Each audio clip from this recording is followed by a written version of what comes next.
Bom dia a todos. Nós vamos refletir hoje a respeito do capítulo 13 do Evangelho segundo o Espiritismo. Não saiba a mão esquerda o que dá à direita. Isso foi o ensinamento do Cristo, no qual ele destaca que a caridade ela não pode ser divulgada, que a palavra-chave aqui seria discrição. Porque quando nós falamos caridade, parte-se do princípio de desinteresse. E se a pessoa ela faz o bem, esperando alguma coisa em troca, já deixou de ser desinteressada e passou a ser uma barganha, uma troca. O Espiritismo, concordando com o ensinamento do Cristo, ele procura dizer que nós devemos fazer o bem, porém de uma maneira desinteressada e sem esperar reconhecimento. Mas qual que seria a lógica disso? O que estaria por trás disso? O porquê disso? Né? E eu destacaria aqui dois apontamentos. O primeiro dele, que a pessoa que estaria recebendo esse benefício poderia estar se sentindo humilhada, constrangida, usada. E o segundo apontamento seria que a pessoa que faz o bem poderia ter seu orgulho de uma maneira assim mais exacerbada. Né? Poderíamos exaltar o orgulho da pessoa. Se pudéssemos fazer um paralelo aqui, do ponto de vista assim, financeiro, material, o que é que nos dá crédito para poder comprar um bem, um imóvel, um carro? Poderíamos dizer aqui a nossa conta bancária, poderíamos dizer aqui também o nosso nome limpo para poder financiar. Porém, do ponto de vista espiritual, o que nos dá crédito para também continuarmos recebendo auxílio dos bons espíritos seria a nossa prática do bem, porém de maneira desinteressada. Se eu vou ajudar alguém, somente se esse alguém me ajudar, ou se eu fizer uma festa em casa, apenas esperando que alguém que eu convidei também me convide posteriormente, não é, em outro momento, isso também não é caridade. Não seria de forma desinteressada, teria um interesse ali. Né? Poderíamos pensar, abrir um pouco mais o leque. O Espiritismo fala que quando nós praticamos caridade, esse está entre um dos focos nosso de objetivo de vida.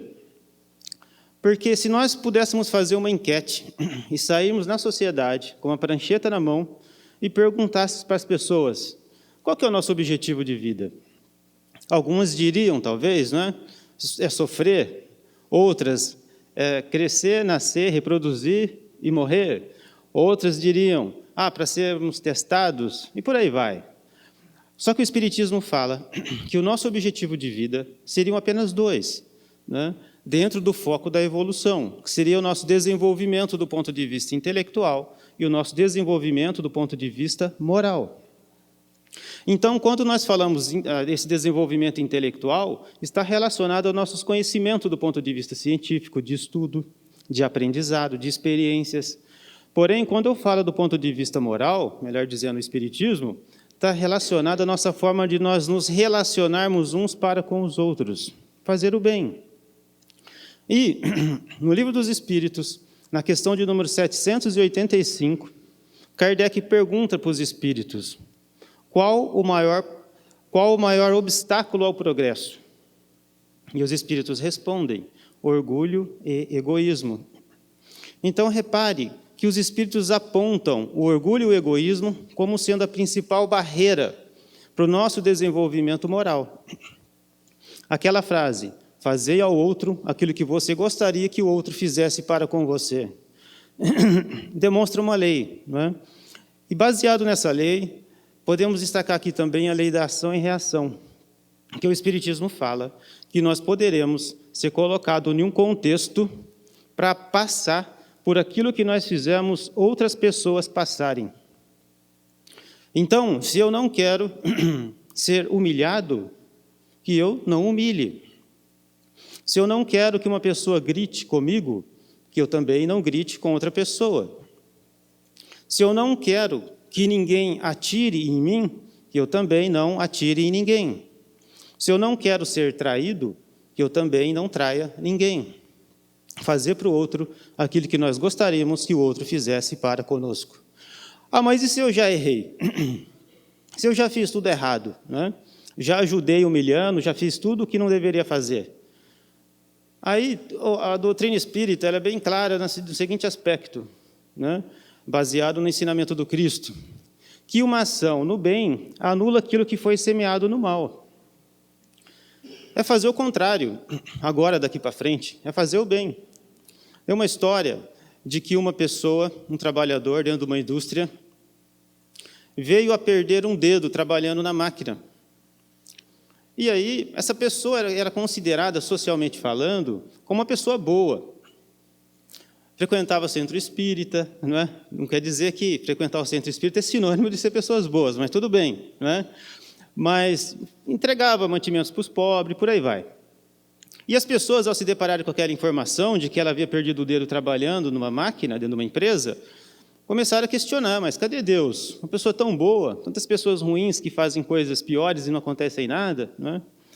Só que um amigo dessa pessoa, à noite, no centro espírita, numa reunião mediúnica, recebeu uma psicografia de um amigo espiritual, falando que essa pessoa, em existências anteriores, ela fora senhor de escravo. E ela, descontente com o trabalho de um deles, pega o braço desse escravo e coloca na máquina. E a máquina mói o braço do escravo. Ele teria que reencarnar e perder um braço trabalhando também, mais ou menos igual ele fez com o escravo. Só que como ele trabalhou em obras assistenciais, fazendo o bem, praticando o bem, ao invés dele perder o braço, ele perdeu apenas o dedo. Isso nos mostra uma explicação bem clara do Espiritismo de que o nosso sofrimento ele pode ser de duas naturezas. Expiatória, quando eu passo por aquilo que eu fiz outras pessoas passarem em existências anteriores, ou até mesmo nessa, ou também pode ser uma prova. Então, nem todo sofrimento é expiação, nem todo sofrimento é resultado de alguma coisa que eu fiz no passado para alguém. Pode ser que eu esteja passando por uma prova para ser experimentado, para amadurecer em algum aspecto. Então, eu vou destacar aqui dois grandes benefícios de praticar o bem. O primeiro, nós podemos anular o mal que, porventura, nós tenhamos feito para alguém lá no passado. Esse é o primeiro, quando eu pratico o bem de forma desinteressada. E teria o segundo, que é adquirir mérito, créditos espirituais, para continuar recebendo assistência dos bons espíritos. Porque tem muitas pessoas que querem ser ajudadas, mas, no entanto, elas não ajudam ninguém. É aquele famoso só vem a nós. E a caridade, conforme nós aprendemos, ela pode ser tanto material quanto moral. A caridade material é quando dou um bem. A caridade moral está relacionada ao como eu faço essa doação do bem. Igual estou comentando aqui, porque envolve questões de comportamento. Eu ainda poderia analisar a caridade do ponto de vista de contexto. Porque uma pessoa que doa pouco, nós devemos olhar esse pouco do ponto de vista percentual. O quanto, do ponto de vista de porcentagem, esse pouco representa do total que ela tem. Que pode ser muito. E ao passo que as pessoas que doam bastante, doam um valor altíssimo, do ponto de vista percentual, de porcentagem, pode ser que esteja doando pouco. Então, se nós pensarmos numa pessoa que mora em situação de rua, que divide o único pão que tem com o colega do lado, o mérito dele é maior, dado o sacrifício que ele está fazendo. Então, não está na quantidade, está no esforço, no sacrifício. Posso ainda pensar nas pessoas agora que recebem o bem, né? Das pessoas também não aproveitarem da situação, levar vantagem, muitas vezes, de forma indevida, mesmo do ponto de vista de assistência social do governo. Certa vez, no Chico Xavier, no centro, eles também faziam bastante obras assim, assistenciais, materiais. Uma moça, porque formavam fila para receber os mantimentos, os alimentos, né, os agasalhos. Uma moça chega para o Chico Xavier e fala: Chico, na fila tem uma pessoa que não precisa de estar recebendo o que está sendo doado aqui. O que nós fazemos? Nós vamos lá, pedimos para ela sair da fila, já que ela não precisa, e deixar para aqueles que precisam? E o Chico disse: não, deixa ela na fila, deixa ela receber, porque ela já está treinando já, porque na próxima encarnação ela vai precisar. Então, é interessante que nós, precisamos de alguma coisa, não venhamos a aproveitar da boa vontade do outro, sem necessidade. Porque caridade, muitas vezes, não é apenas quando eu dou, mas também pode ser quando nós nos doamos o nosso tempo, o nosso conhecimento. E aí nós podemos dizer que a nossa sociedade, ela ficaria um pouco mais melhor, para se viver, para se conviver. E nesse aspecto eu lembro um pouco do Centro Espírita.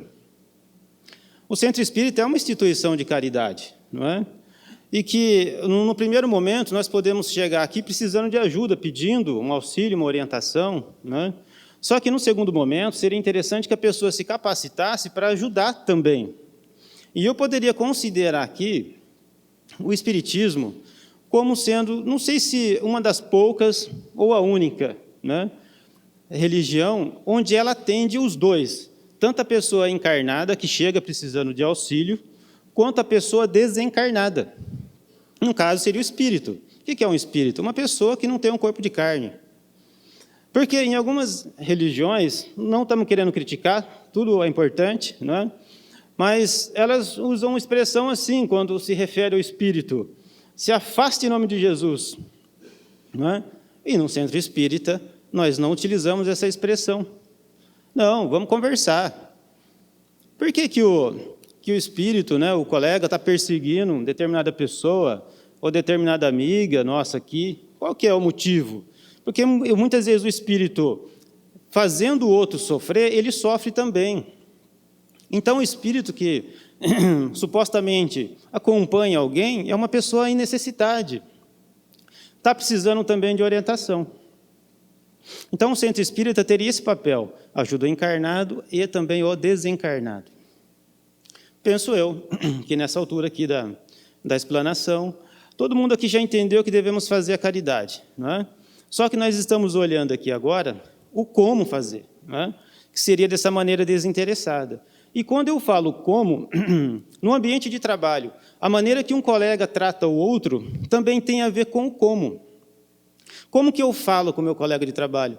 Como que eu passo um recado? É nos gritos? É na ignorância? Eu presenciei cenas onde um funcionário tinha medo de fazer uma pergunta para o chefe. Tudo isso denota caridade também da nossa parte. Saber se colocar, se posicionar na sociedade. Posso ainda fazer aqui uma outra reflexão. Quando nós falamos em caridade, eu posso olhar do ponto de vista daquele que está fazendo o bem e posso olhar do ponto de vista daquele que está recebendo o bem. Do ponto de vista daquele que está fazendo o bem, não foge daquilo que eu falei até agora, de forma desinteressada, sem esperar reconhecimento. Porém, tem um detalhe aqui. Olhando do ponto de vista daquele que está recebendo o bem, eu vou me lembrar de Jesus Cristo, quando ele curou 10 leprosos.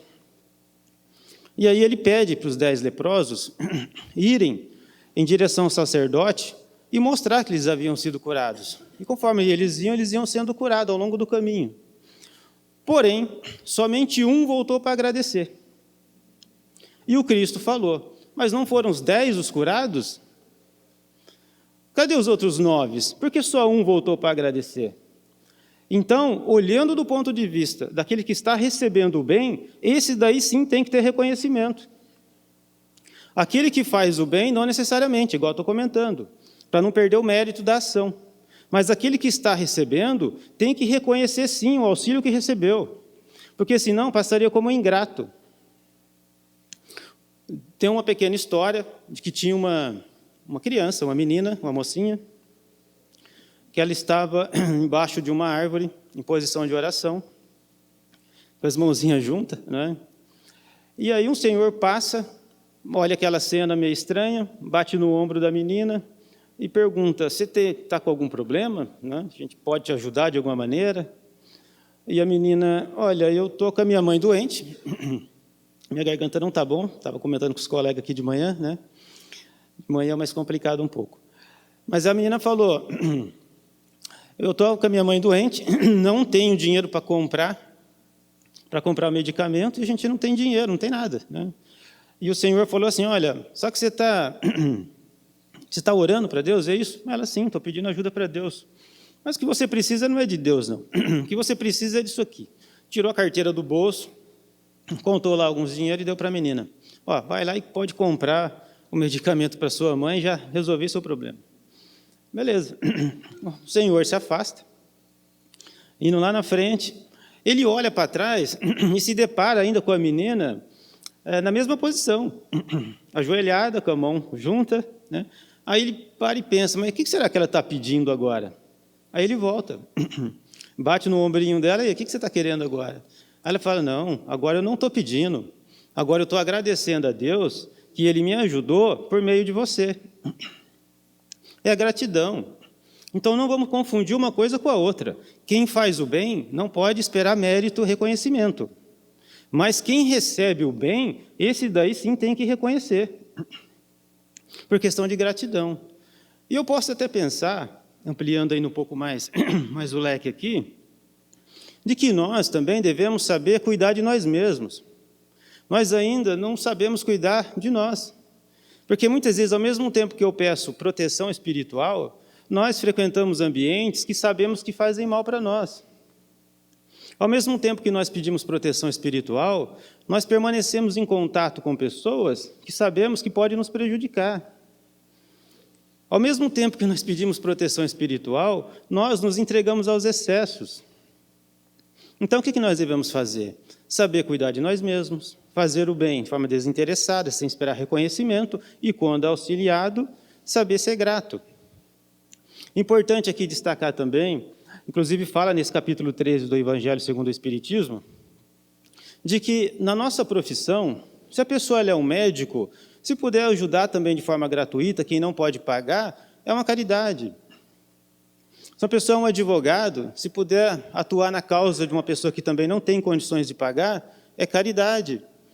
Se a pessoa é um psicólogo, puder também atuar de forma gratuita ou cobrando um preço que a pessoa possa pagar, também é caridade. E sem contar que quando nós praticamos isso, entramos em sintonia com o plano espiritual.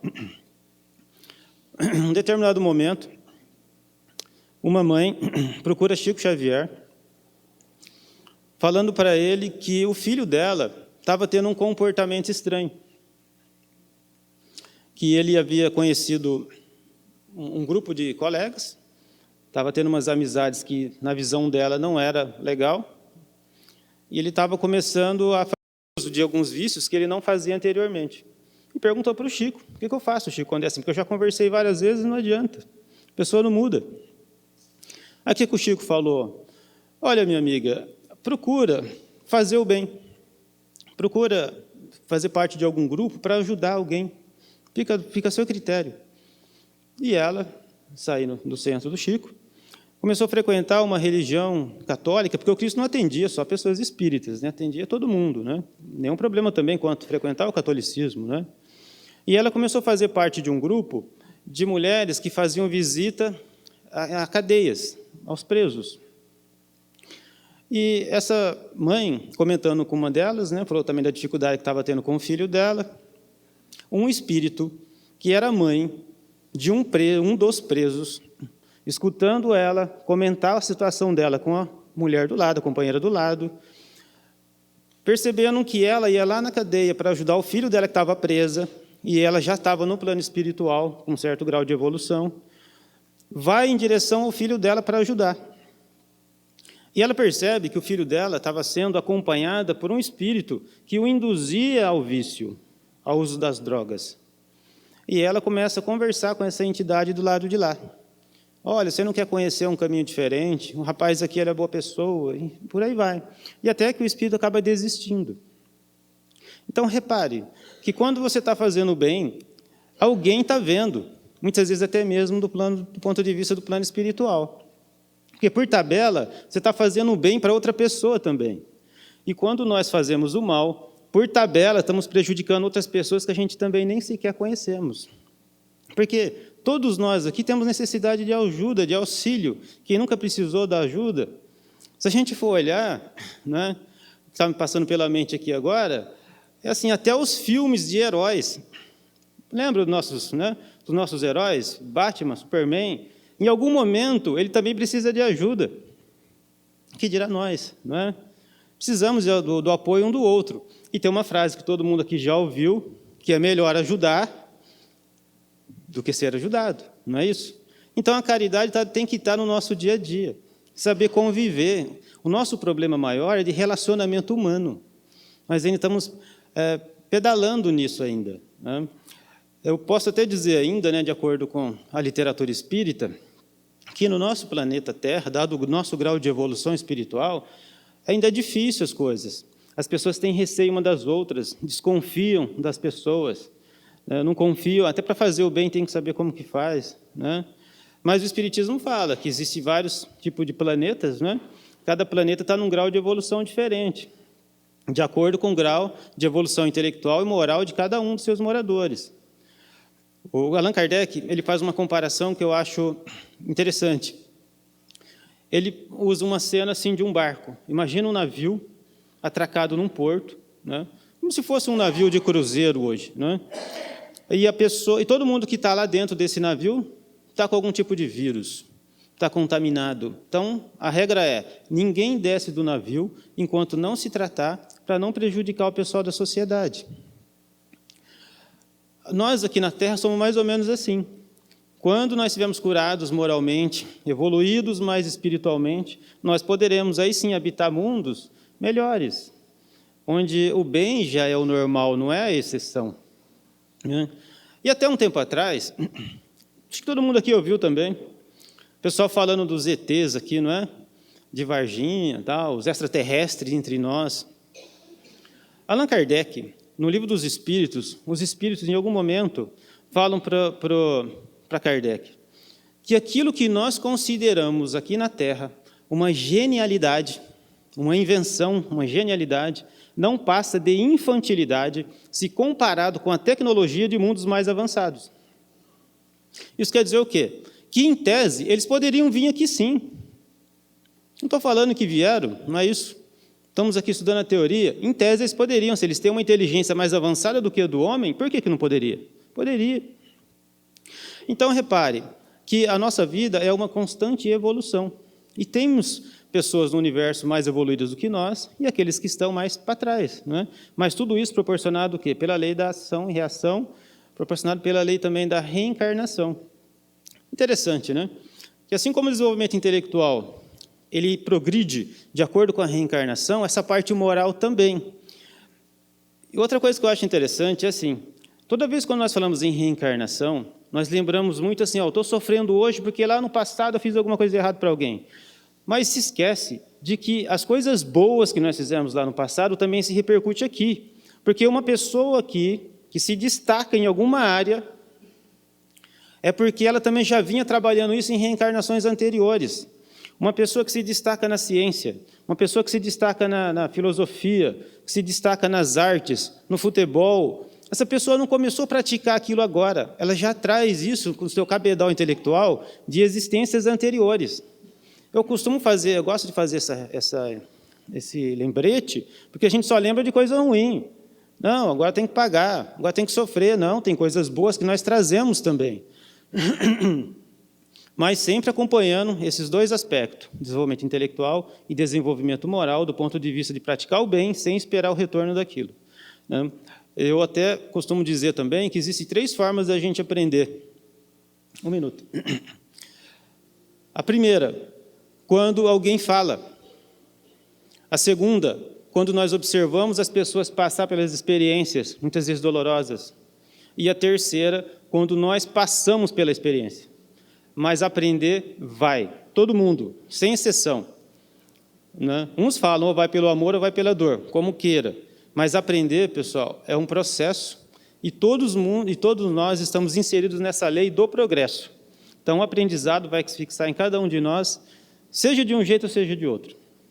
Eu queria agradecer a atenção de vocês, recomendar que vocês leiam o capítulo 13 do Evangelho segundo o Espiritismo e toda a obra. Passarinho voando aqui, né? Para brindar a nossa manhã.